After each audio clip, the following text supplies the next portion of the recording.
2021 nyaris selesai.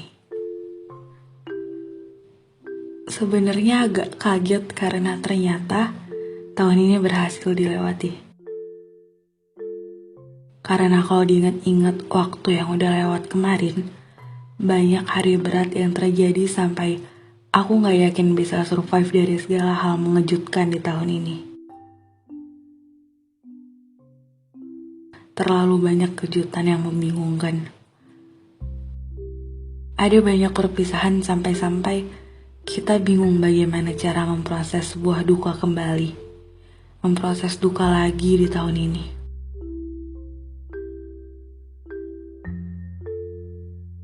Udah nyaris 2 tahun dipaksa keadaan untuk diam di rumah.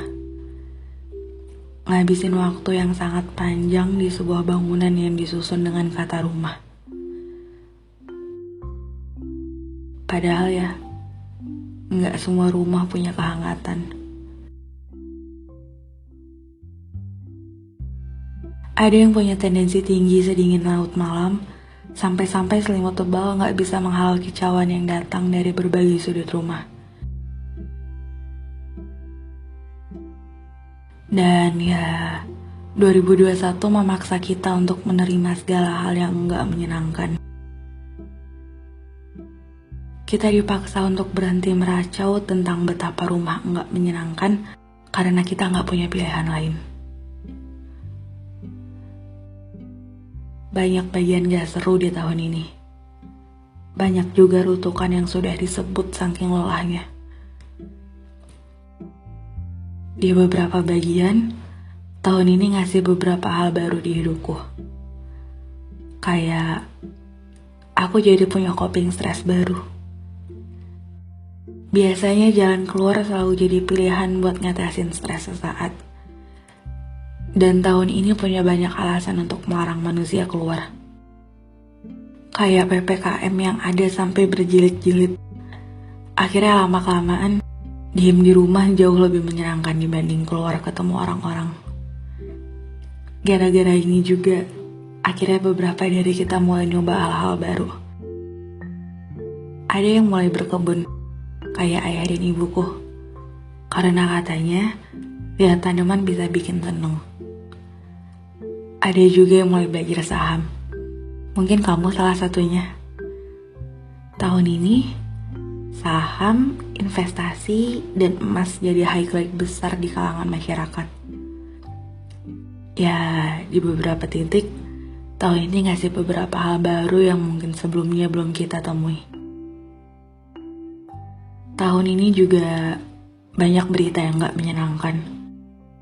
Ada kasus di mana-mana.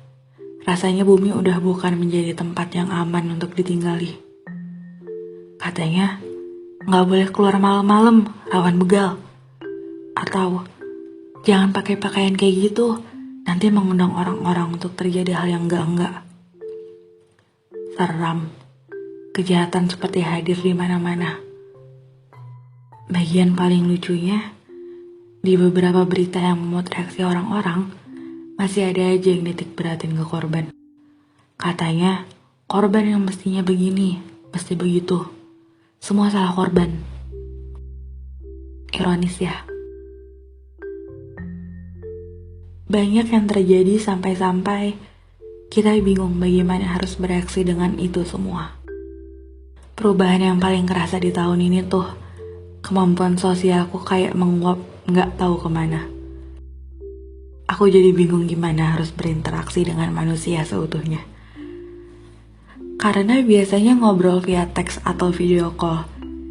Jadi sekalinya ketemu orang, bingung harus ngapain. Kadang sampai panik sendiri, takut salah ngomong atau salah bicara. 365 hari gak bisa dirangkum secara penuh dengan beberapa menit podcast ini. Tapi mau gimana pun, aku jadi banyak belajar di tahun ini. Seperti misalnya, menghargai hal-hal kecil yang berhasil dilakuin. Aku seneng karena tahun ini, aku berhasil main game sampai level 1200. Aku juga belajar untuk gak nyoba menjadi seseorang di perjalanan yang sedang aku lakukan.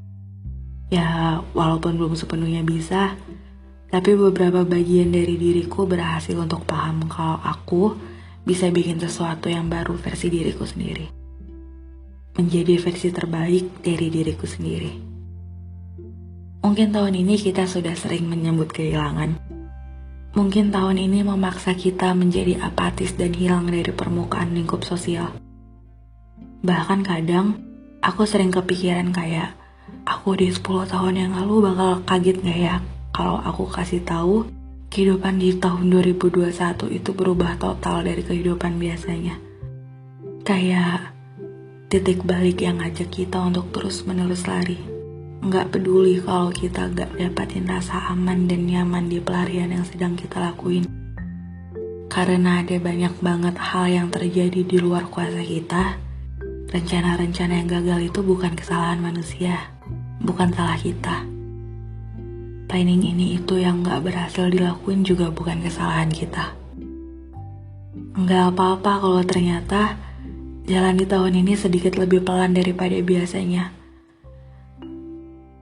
Karena tanah yang sedang kita pijaki sekarang, banyak bebatuan yang sekalinya jatuh bisa luka memar sampai jangka waktu panjang. Tarik nafas dalam-dalam untuk sesaat tenangin diri. You are doing your best in this year. Kamu udah ngelakuin hal terbaik di tahun ini. Berhasil survive dengan segala lika-liku yang terjadi di tahun ini, udah jadi salah satu alasan kenapa kita diberi kepercayaan untuk hidup di bumi. Kita kuat. Tuhan tahu kita bisa melewati ini semua. Ibaratnya lagi lari di sebuah medan yang gak bersahabat, ambil waktu lebih banyak untuk istirahat gak ada salahnya. Ternyata, tahun ini sedikit banyaknya ngajarin kita untuk jalan pelan-pelan.